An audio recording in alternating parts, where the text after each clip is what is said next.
समाकलन विधि से गति के समीकरणों की स्थापना।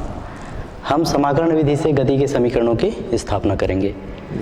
हम पहले देख चुके हैं गति के 3 समीकरण हैं हमारे पास। गति का जो पहला समीकरण होता है वह होता है v बराबर u प्लस ए टी। गति का दूसरा समीकरण होता है s बराबर U T plus 1/2 A T का वर्ग। और गति का तीसरा समीकरण होता है v का वर्ग बराबर u का वर्ग प्लस 2as। तो हम यहाँ पर गति के इन तीनों समीकरणों को हम समाकलन विधि से इसकी स्थापना करेंगे। तो सबसे पहले देखते हैं अपन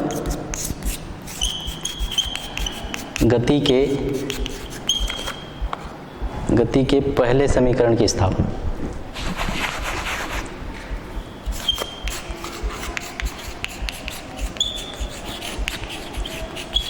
पहले समीकरण की स्थापना। हमारा गति का पहला समीकरण है v is equal to u plus a t. इस समीकरण को हम स्थापित करेंगे। तो यहाँ पर माना किसी क्षण वस्तु का त्वरण यदि स्मॉल a है तो हमको पता है त्वरण a बराबर होता है, इसका तात्क्षणिक जो त्वरण जो होता है a बराबर होता है वेग में परिवर्तन की दर dv/dt। इसको दे दो पहला इक्वेशन, या इसको हम ऐसा भी लिख सकते हैं dv बराबर a इंटू dt। इसको दो पहला इक्वेशन, इसको रहने दीजिए। अब यहाँ पर देखिए हमको प्राप्त हुआ dv बराबर a इंटू dt। तो हम यहाँ पर जो समाकलन करते हैं वह समाकलन निश्चित समाकलन किया जाता है। तो इस स्थिति में हमको यहाँ पर इस समीकरण 1 को कुछ लिमिटेशंस के अंतर्गत इसका समाकलन करेंगे, या कुछ सीमाओं के अंतर्गत इसका समाकलन करेंगे। तो सबसे पहले यहाँ पर सीमाएं ज्ञात कर लेते हैं। सीमाएं, या इसी को बोलते हैं अंग्रेजी में लिमिट्स। यहाँ पर किन सीमाओं के अंतर्गत समीकरण 1 को हम समाकलित करेंगे वह सीमा ज्ञात करेंगे। अब यहाँ पर देखिए समय t बराबर 0, मतलब प्रारंभिक समय में यदि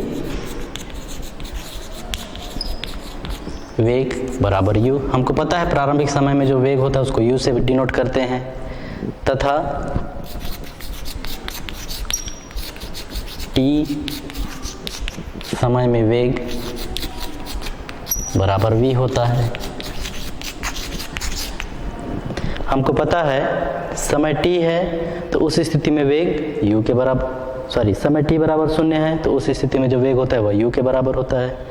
और यदि t में जो समय में होता है वेग या अंतिम वेग को हम मानते हैं v के बराबर। तो इन लिमिटेशंस के अंतर्गत हम समीकरण 1 को समाकलित करेंगे। तो यहाँ पर लिख सकते हैं इन सीमाओं के अंतर्गत समीकरण 1 को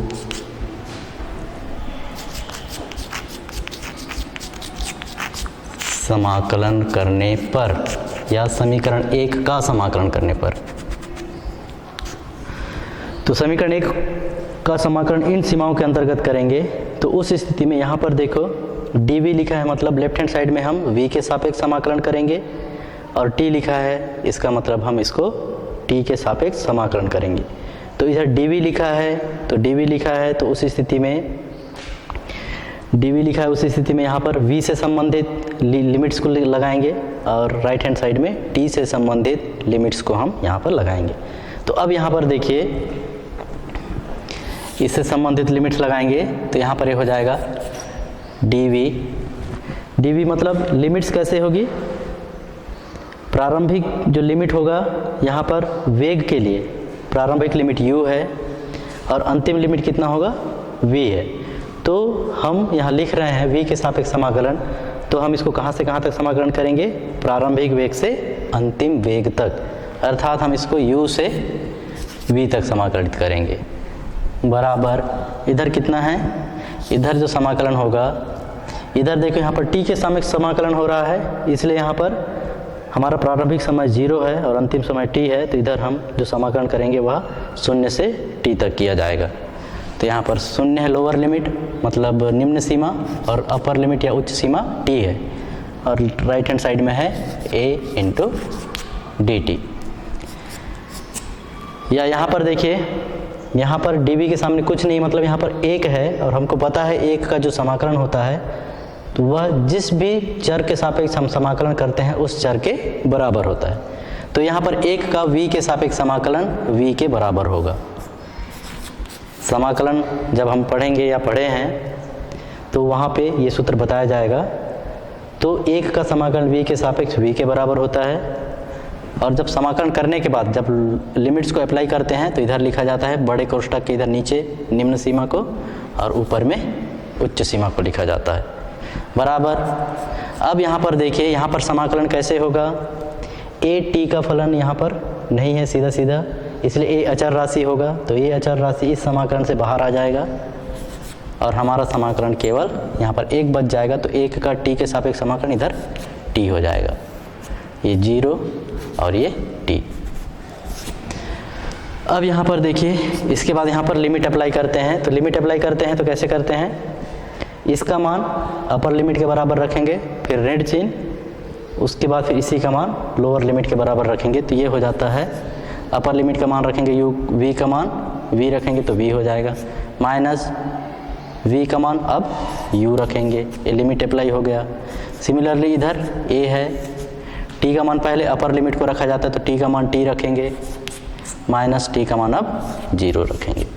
तो ये हमको मिल जाता है v माइनस u बराबर a into T a t, या इसी को हम आगे लिख सकते हैं v बराबर इधर पक्षांतर कर दिए u प्लस a t। यह गति का पहला समीकरण है, यहाँ पर लिख सकते हैं यह गति का पहला समीकरण है। अब इसके बाद देखते हैं गति का दूसरे समीकरण की स्थापना।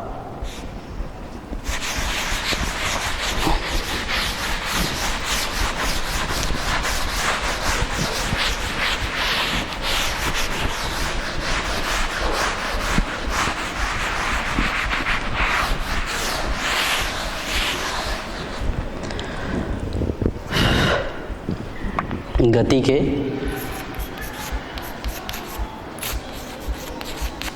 दूसरा है हमारा गति के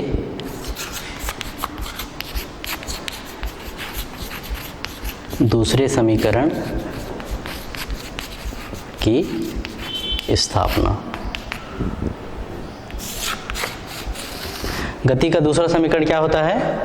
S बराबर ut प्लस 1/2 at का स्क्वायर। अब यहाँ पर देखिए, माना कोई वस्तु x अक्ष की धनात्मक दिशा में v वेग से गतिशील है और उसमें जो त्वरण है वह a के बराबर है। तो यहाँ लिख सकते हैं, माना कोई वस्तु x अक्ष की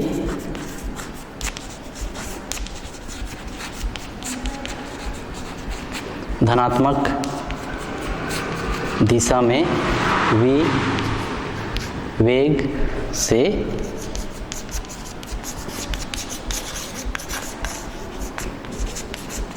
गतिशील है तथा उसमें उत्पन्न त्वरण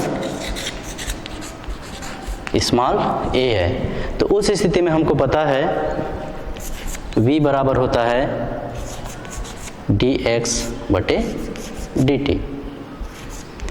v बराबर होता है dx बटे dt, या यहाँ से हम लिख सकते हैं इसको dx बराबर v इंटू dt। इसको दे दीजिए इक्वेशन नंबर पहला। और अभी हम को पता है गति के पहले समीकरण से होता है v बराबर u प्लस at। यहाँ लिख सकते हैं चूंकि गति के पहले समीकरण से हमारे पास है v बराबर u प्लस at। अतः समीकरण क्या बन जाएगा, यहाँ पर हम v का मान रखेंगे तो यहाँ पर लिख देते हैं अतः समीकरण 1 से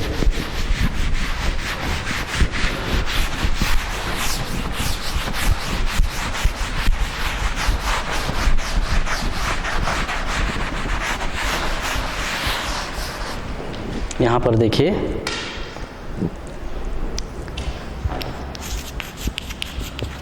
अतः समीकरण 1 से कितना हो जाएगा, dx बराबर v का मान रखेंगे u प्लस at इंटू कितना है dt।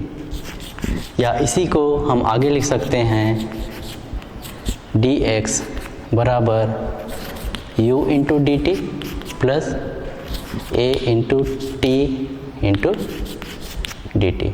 इसको दे दीजिए दूसरा इक्वेशन। अब हम इस दूसरे समीकरण का एक निश्चित सीमाओं के अंतर्गत समाकलन करेंगे, वह सीमाएं हम यहाँ पर ज्ञात कर लेते हैं। अब यहाँ पर क्या ज्ञात करेंगे, किन सीमाओं के अंतर्गत इस समीकरण का समाकलन होगा, मतलब लिमिट ज्ञात कर लेते हैं। तो यहाँ पर देखिए समय यदि t बराबर 0 हो, यदि समय t बराबर 0 हो तो उस स्थिति में जो वस्तु की जो स्थिति होगी, तो वस्तु की स्थिति x बराबर शुरू में रहेगा, मतलब प्रारंभिक स्थिति होगी उसकी, तथा यदि समय t हो तो वस्तु की स्थिति अब कितना हो जाएगा, तो वस्तु की स्थिति यहाँ पर x बराबर उसमें जो कुल विस्थापन हुआ है उसके वो बराबर हो जाता है t समय में, तो हम उसको किसके बराबर मान लेते हैं, s के बराबर। तो इन सीमाओं के अंतर्गत हम समीकरण 2 को समाकलन करेंगे। तो यहाँ पर लिखिए इन सीमाओं के अंतर्गत समीकरण 2 का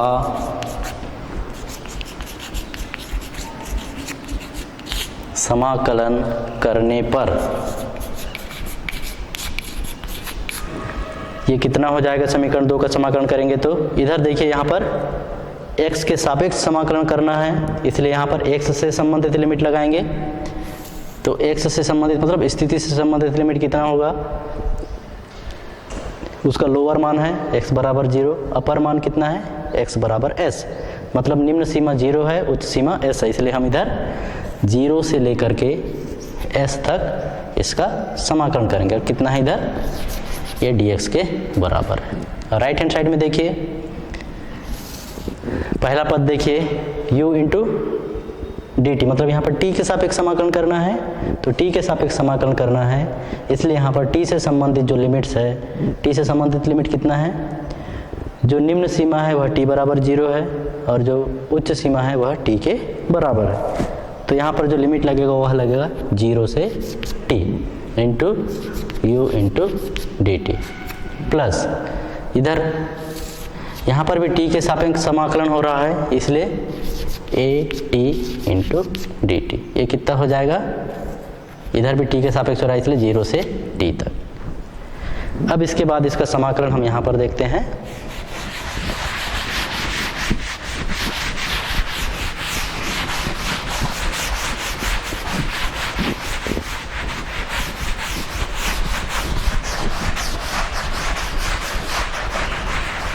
ये हमको प्राप्त हो जाएगा। यहाँ पर भी देखिए यहाँ पर कोई राशि नहीं है, मतलब हम 1 का x के सापेक्ष समाकलन करेंगे। तो यदि 1 का किसी भी चर के सापेक्ष समाकलन उस चर के बराबर होता है, इसलिए यहाँ पर इसका मान हो जाएगा किसके सापेक्ष समाकलन किया जा रहा है? एक का x के सापेक्ष, इसलिए समाकलन एक का हो जाएगा x। लोअर लिमिट को नीचे लिखा जाता है 0, अपर लिमिट को ऊपर लिखा जाता है। बराबर यहाँ पर देखिए u t का फलन नहीं है, इसलिए u बाहर आ जाएगा समाकलन से, और फिर वहाँ एक बच जाएगा, एक का t के सापेक्ष समाकलन t हो जाएगा, अरे 0 से t प्लस यहाँ पर देखिए a t का फलन नहीं है, इसलिए यहाँ पर केवल t के सापेक्ष समाकलन होगा, इसलिए a समाकलन चिन्ह से बाहर आ गया। और t का जो समाकलन होता है, t का समाकलन हमारे पास एक फार्मूला है, यहाँ पर लिख देता हूँ, चूँकि x की घात n का x के सापेक्ष समाकलन ये होता है x की घात n+1 बटे n+1, ये फार्मूला है से। इस सूत्र से देखिए यहाँ पर कितना मान मिलेगा।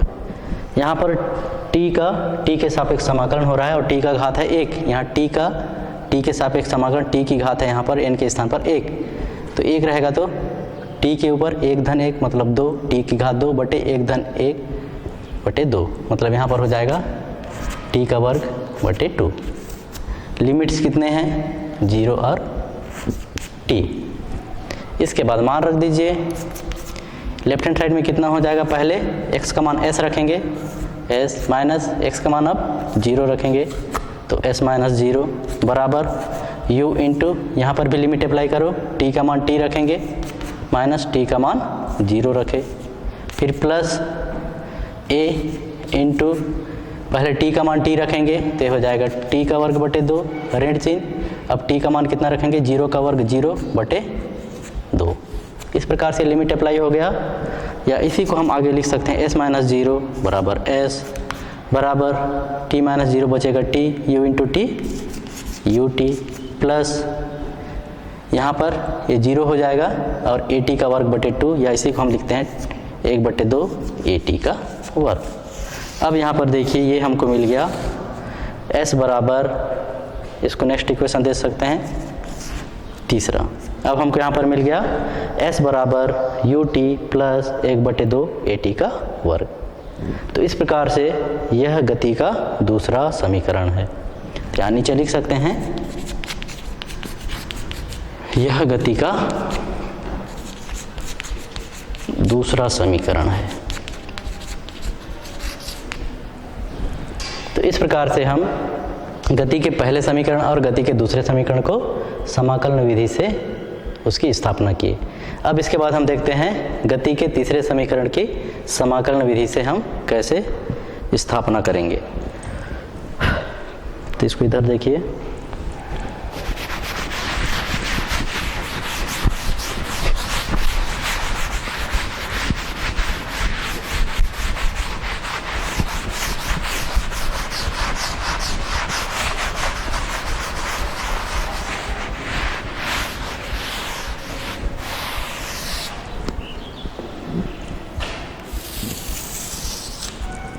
हमारा तीसरा है गति के तीसरे समीकरण की स्थापना। गति के तीसरे समीकरण की स्थापना कौन सी विधि के द्वारा? समाकलन विधि के द्वारा। हमको पता है क्योंकि वस्तु का त्वरण a बराबर होता है dv बटे dt, लेकिन साथ ही साथ हमको यह भी पता है जो वस्तु का जो वेग जो होता है v बराबर होता है, ये विस्थापन की दर को कहते हैं v, और वेग में परिवर्तन की दर को कहते हैं त्वरण। तो वेग में परिवर्तन की दर त्वरण है, विस्थापन की दर वेग है। या हम यहाँ अतः यहाँ ऐसा लिखें,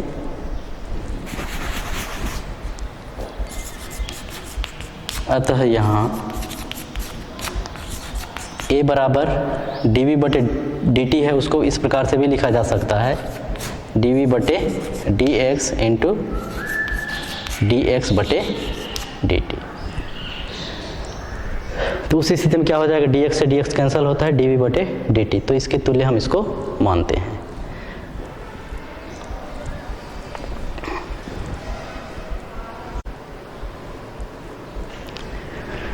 अब यहाँ देखिए a बराबर है dv बटे dx इंटू dx बटे dt, और dx बटे dt का मान किसके बराबर है, v के बराबर है। तो इसको हम ऐसा भी लिख सकते हैं, a बराबर dv बटे dx इंटू इस पूरे का मान रख देते हैं अपन v के बराबर। चाहो तो आप इसको समीकरण नंबर पहला, इसको दूसरा, इसको तीसरा और इसको ऐसे, तो इसके बाद जो समीकरण को उसको चौथा दे सकते हैं। अब इसके बाद हम इसको कैसा लिख सकते हैं, dx को इधर पक्षांतर कर दो, तो इधर हम इसको लिख सकते हैं a इंटू dx बराबर ये v इंटू dv। इसको दे देते हैं समीकरण नंबर चौथा। अब हम इस समीकरण नंबर चौथे को विभिन्न सीमाओं के अंतर्गत इसका समाकलन करेंगे, तो हमें गति का तीसरा समीकरण प्राप्त होगा। तो मतलब इसके लिए हम लिमिट ज्ञात करेंगे। तो यहाँ पर देखिए, यहाँ पर हमको किसके लिए लिमिट ज्ञात करना पड़ेगा, एक तो x के सापेक्ष समाकलन कर रहे हैं, स्थिति का लिमिट ज्ञात करेंगे, स्थिति के लिए लिमिट, और वेग के सापेक्ष समाकलन होगा, इसलिए हम वेग के लिए भी लिमिट ज्ञात करेंगे। तो यहाँ पर अब ज्ञात करते हैं सीमाएं।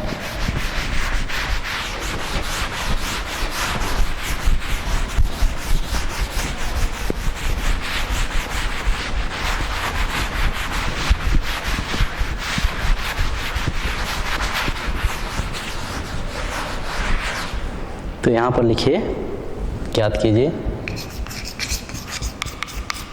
सीमाएं, लिमिट्स। समय t बराबर 0 हो तो,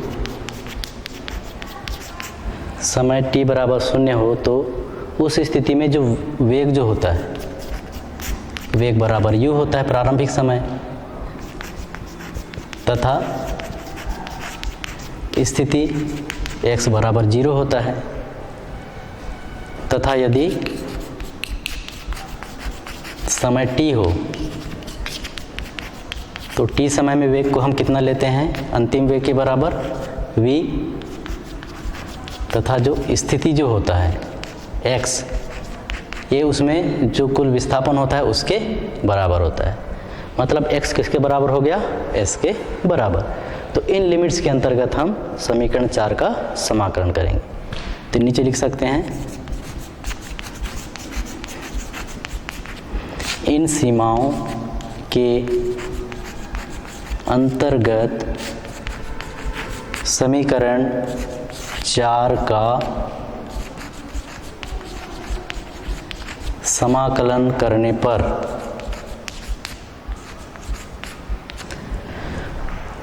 तो इन सीमाओं के अंतर्गत समीकरण 4 का समाकलन करने पर कैसे हो जाएगा, इधर a इंटू dx, x के सापेक्ष समाकलन कर रहा है इसलिए x से संबंधित यहाँ पर लिमिट्स लगाएंगे। तो x से संबंधित लोअर लिमिट है 0 और अपर लिमिट है s, निम्न सीमा है 0 और उच्च सीमा है s बराबर। इधर देखिए राइट हैंड साइड में किसके सापेक्ष हमको समाकलन करना है, v के सापेक्ष, इसलिए v से संबंधित, वेग से संबंधित जो लिमिट्स हैं, निम्न सीमा है u, उच्च सीमा है v, तो इधर का समाकलन हो जाएगा u से v तक। या इसी को हम आगे लिख सकते हैं, a बाहर आ जाएगा, एक का x के सापेक्ष समाकलन होता है x और लिमिट हो जाएगा 0 इंटू 0 से लेकर के s तक बराबर। यहाँ पर वही v के सापेक्ष समाकलन सूत्र लगेगा, x की घात n का x के सापेक्ष समाकलन जो होता है वह प्राप्त होता है x की घात n+1 बटे n+1, ये वाला सूत्र। चूँकि x की घात n का x के सापेक्ष समाकलन होता है x की घात n+1 बटे n+1, इस सूत्र से यहाँ पर समाकलन होगा। तो ये मिल जाएगा v के सापेक्ष समाकलन, तो v की घात 1 है इसलिए v का घात 1 धन 1 2 बटे नीचे में 1 धन 1 2, लोअर लिमिट है u, अपर लिमिट है v। इसके बाद ये हो जाएगा, इसमें लिमिट अप्लाई करो, पहले उच्च सीमा का मान लिखो x बराबर s ऋण x बराबर 0। इधर भी वैसे ही करना है, v का मान पहले v रखेंगे तो v का स्क्वायर बटे 0, 0 नहीं सॉरी 2 है, फिर ऋण चिन्ह, अब किसका मान रखेंगे, लोअर लिमिट, तो u का स्क्वायर बटे 2, ये लिमिट अप्लाई हो गया। या इसी को हम आगे लिखेंगे तो ये कितना हो जाएगा, as बराबर, ये लघुत्तम आ जाएगा 2, यहाँ पर हो जाएगा v का स्क्वायर माइनस u का स्क्वायर। या इसी को हम आगे इधर लिखें,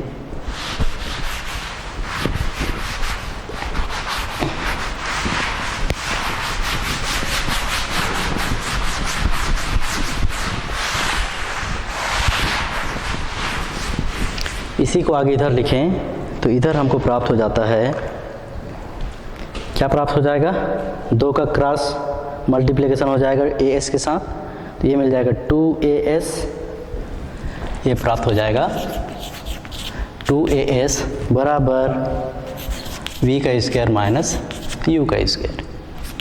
अब हम यदि u का वर्ग को इधर पक्षांतर कर दें तो हम इसी को लिख सकते हैं v का वर्ग बराबर u का वर्ग प्लस 2as। ये है हमारा नेक्स्ट इक्वेशन नंबर 4 तक हुआ था, ये 5वां। यह गति का तीसरा समीकरण है।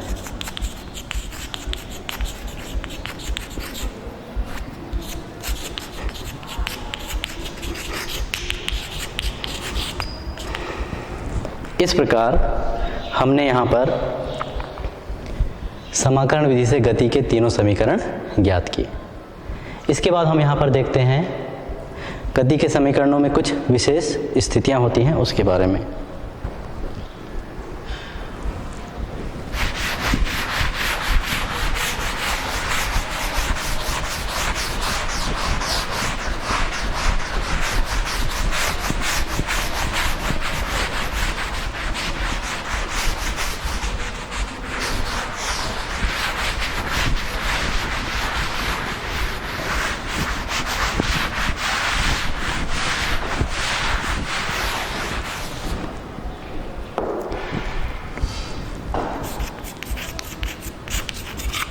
गति के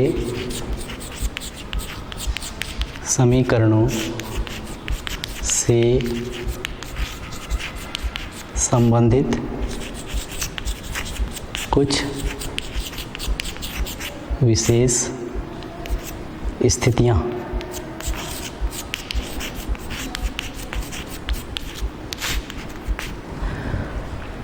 गति के समीकरणों से संबंधित कुछ विशेष स्थितियाँ। इसमें से पहले देखते हैं स्थिति पहला।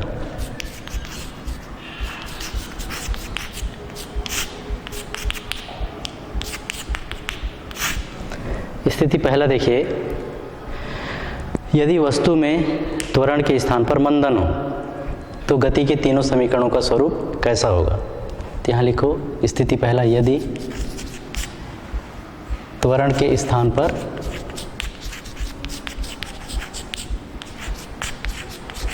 मंदन हो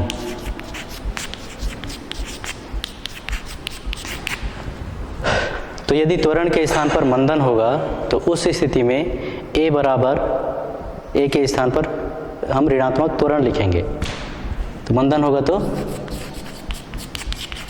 a के स्थान पर माइनस a होगा।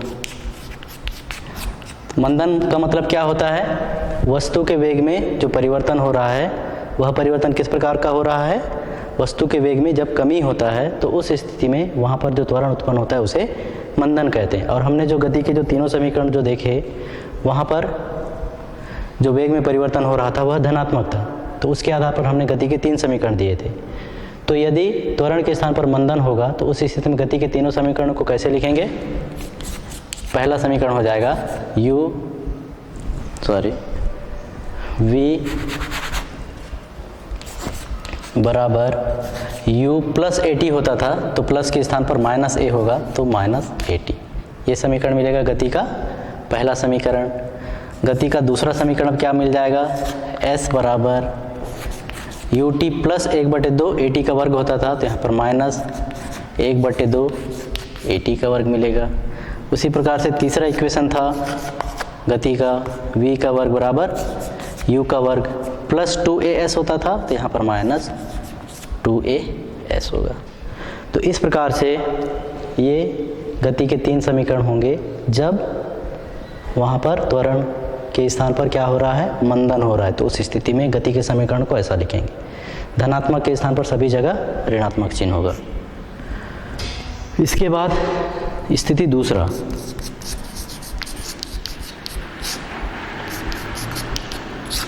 स्थिति दूसरा, यदि वस्तु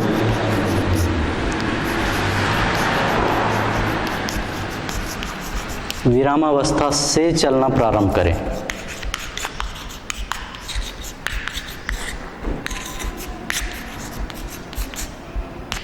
यदि वस्तु विरामावस्था से चलना प्रारंभ करे तो उस स्थिति में जो गति के जो तीनों समीकरण हैं उसको हम कैसे प्रदर्शित करेंगे।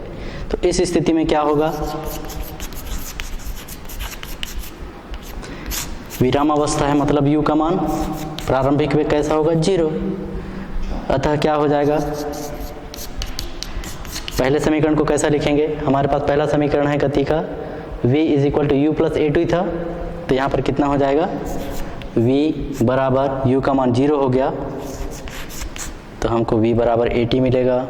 दूसरा समीकरण अब क्या मिलेगा, s बराबर ये 0 हो जाएगा, 1/2 at का वर्ग हो जाएगा। और तीसरा समीकरण क्या मिलेगा, v का वर्ग बराबर 2as, यहाँ पर u का वर्ग ये 0 हो जाएगा। तो इस प्रकार से दूसरी स्थिति में यदि वस्तु विरामावस्था से चलना प्रारंभ करे तो इस स्थिति में u का मान 0 होता है, इसलिए यहाँ पर गति के तीनों समीकरण को इस प्रकार से दर्शाया जाएगा। इसके बाद और स्थिति है, स्थिति नंबर 3,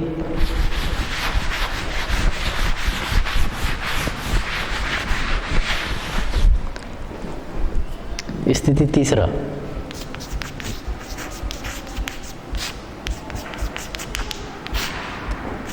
यदि वस्तु विरामावस्था से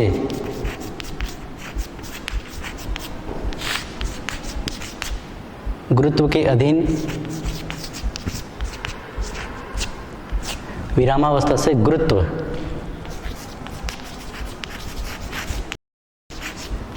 यदि वस्तु विरामावस्था से गुरुत्व के अधीन नीचे गिरे,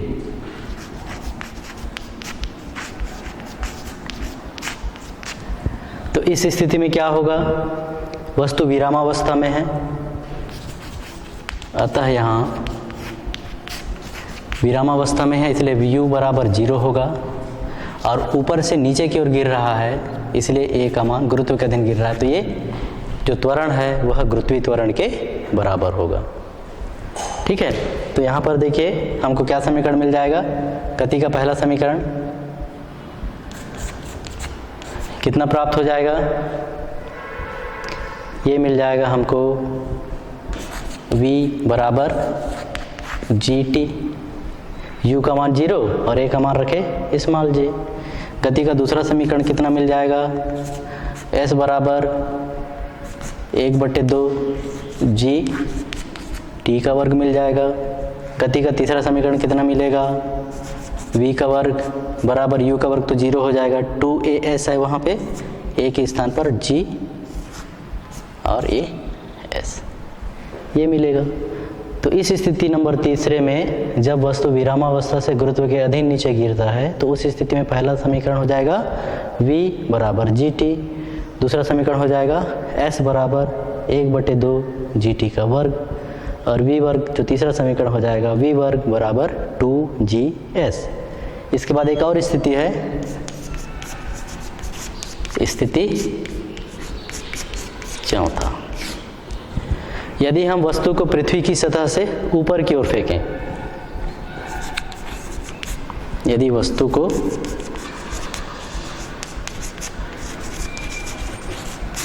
पृथ्वी की सतह से ऊपर की ओर फेंकें। अर्थात हम नीचे से वस्तु को ऊपर की ओर फेंकें तो उस स्थिति में क्या हो जाएगा, g का मान ऋणात्मक हो जाएगा। अतः पहला जो समीकरण हो जाएगा ये मिलेगा v बराबर माइनस जी टी। दूसरा समीकरण है यह मिलेगा s बराबर माइनस 1/2 जी टी का स्क्वायर। और तीसरा समीकरण हमको मिलेगा v स्क्वायर बराबर माइनस 2 इंटू जी इंटू एस। यहाँ पर ये इस प्रकार से मिलेगा। ये तब मिलेगा जब वस्तु का जो प्रारंभिक वेग है वह शून्य हो तब। और यदि वस्तु का प्रारंभिक वेग u है तो उस स्थिति में v बराबर u minus G T, s बराबर u माइनस 1/2 जी टी का वर्ग और v का वर्ग बराबर u माइनस 2gS ऐसा प्राप्त होगा। तो इस प्रकार से ये हो गया गति के समीकरणों से संबंधित कुछ विशेष स्थितियाँ। अब यहाँ पर एक टॉपिक और है, उसको देख लेते हैं। एक समान त्वरित गति में t वें सेकंड में वस्तु द्वारा चली गई दूरी।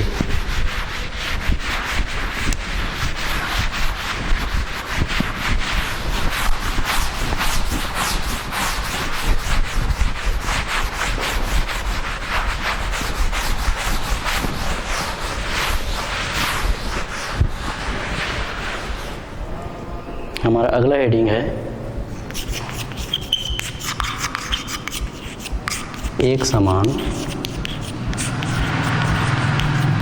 त्वरित गति में t वें सेकंड में चली गई दूरी।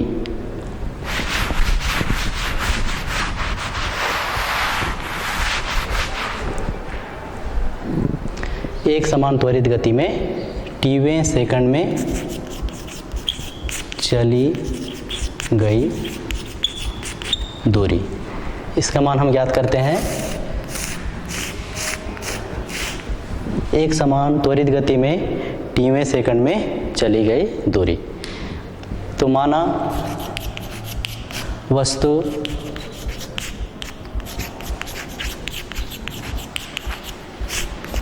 एक समान त्वरण a से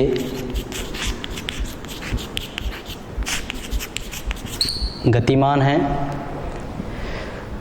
जिसका प्रारंभिक वेग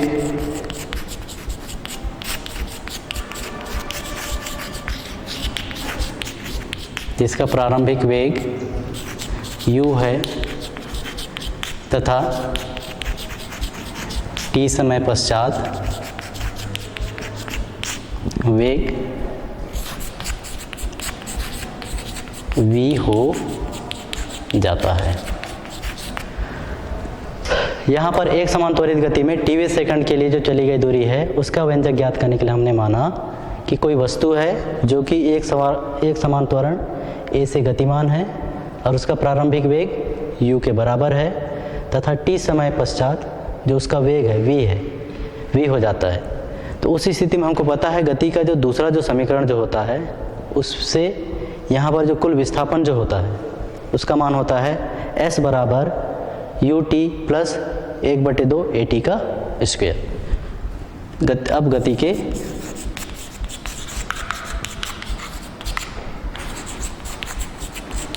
दूसरे समीकरण से, गति का दूसरा समीकरण क्या होता है, s बराबर ut प्लस 1/2 at का स्क्वायर। इसको दे दो पहला इक्वेशन यहाँ पर।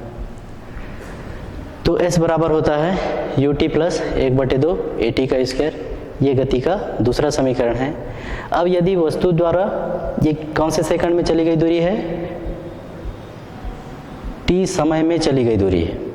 ये जो दूरी जो होता है वस्तु द्वारा t समय में जितना विस्थापन होता है यह उसके बराबर होता है। अतः t समय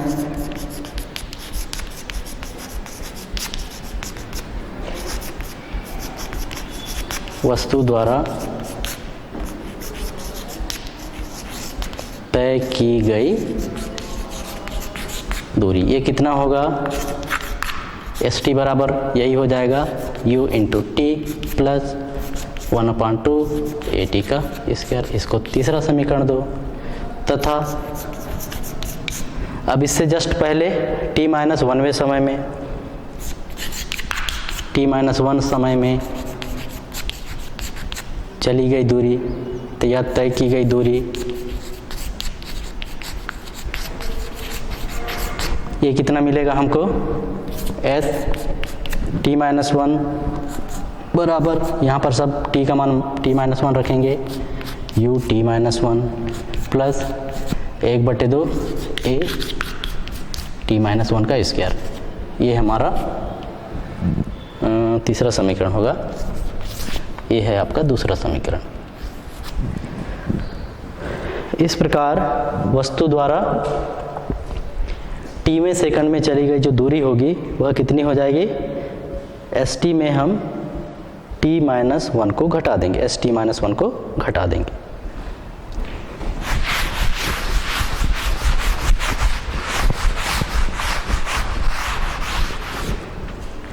तो यहाँ पर देखिए, अतः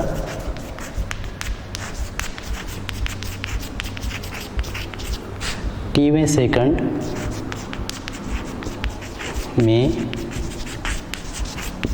चली गई दूरी कितना हो जाएगा, बराबर st माइनस s t-1 मान रख दीजिए। अब इसके बाद st का मान कितना रखेंगे, ut प्लस 1/2 AT का स्क्वायर, माइनस चिन्ह यहाँ पर हो जाएगा ये u t-1 plus 1/2 a t-1 का स्क्वायर ब्रैकेट बंद, t-1 का स्क्वायर। ठीक है, अब इसके बाद ये हो जाएगा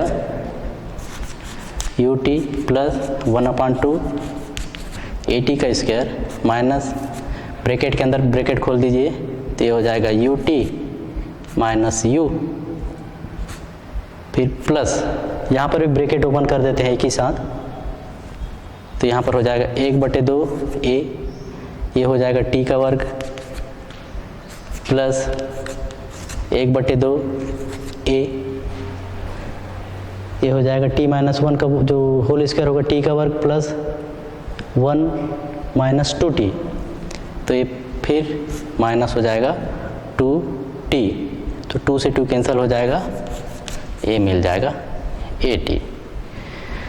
या इसी को हम आगे लिख सकते हैं ut प्लस 1/2 AT का स्क्वायर, ब्रैकेट ओपन कर दीजिए तो माइनस हो जाएगा ut, क्योंकि बाहर में है ऋण चिन्ह है तो ऋण और ऋण का गुणधन, ये हो गया u, फिर ये ऋण 1/2 AT का स्क्वायर, फिर ये ऋण a/2 ऋण और ऋण धन AT। अब देखो क्या क्या कट रहा है यहाँ पर, तो यहाँ पर कैंसिल हो रहा है, ut से ut कट गया, 1/2 AT का वर्ग से 1/2 AT का वर्ग कट गया। अब बचा कितना, u minus a/2 plus AT, यहाँ पर बचा u माइनस, ठीक है, तो यहाँ पर बच गया u plus AT minus a/2, या इसी को हम आगे लिख सकते हैं u 1/2 को a/2 को उभयनिष्ठ निकाल लो, तो ये प्लस a/2 उभयनिष्ठ निकल गया, तो यहाँ पर कितना बचेगा, a/2 उभयनिष्ठ निकालोगे तो 2t माइनस ये 1। यदि हम इसको st से डिनोट करें तो ये हमको मिल जाएगा st बराबर u plus a/2 2t minus 1, इसको देते हैं चौथा समीकरण। तो यहाँ पर हमको मिला st बराबर u plus a/2 2t minus 1। ये किसी वस्तु के द्वारा जब वस्तु एक समान त्वरित गति करती है तो उस स्थिति में t समय के लिए वस्तु द्वारा तय की गई दूरी होती है। तो इस प्रकार से आज हमने देखा समाकलन विधि से गति के समीकरणों की स्थापना और उसके कुछ विभिन्न स्थितियां, और उसके बाद फिर देखें हम एक समान त्वरित गति में t सेकंड में वस्तु द्वारा तय की गई दूरी और दूरी का मान हमको मिला st बराबर u प्लस a बटे 2 इंटू 2t माइनस 1। तो समीकरण 4 की सहायता से हम t में समय में वस्तु द्वारा चली गई दूरी को ज्ञात कर सकते हैं। धन्यवाद।